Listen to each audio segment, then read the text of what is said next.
La Mancomunitat Camp de Túria participa en el Consell Territorial d'FP per a perfilar la formació professional del futur. 50 persones han assistit a la jornada impulsada pel Consell Territorial de Formació Professional de València de les comarques Camp de Túria, Los Serrans i la Foia de Bunyol-Xiva.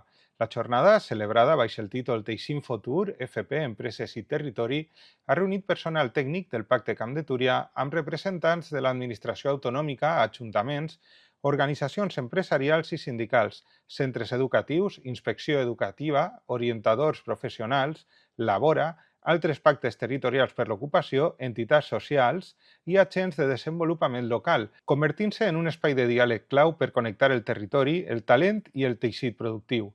En definitiva, ha sigut una jornada que ha mostrat el paper essencial del Consell Territorial d'FP en la implantació de la nova FP dual i en la planificació flexible de l'oferta formativa. Robert Raga, alcalde de Ribarroja de Túria, ens explica la importancia del Consell. Hoy vamos a tratar un tema importante, que es la formación profesional, que como sabéis ha tenido mucho éxito y nos lo requieren todos los empresarios. Pero yo creo que es importante mirar bien los ciclos, las propuestas, reflexionar bien sobre qué tipo de formación profesional, y estas mesas de trabajo, estas jornadas sirven para eso, para que todos los actores se pongan de acuerdo, cambien impresiones y tengamos una política conjunta. Amparo Ferrandis, agent de desenvolupament local de la Mancomunitat Camp de Túria, ens explica la labor del ENS supramunicipal.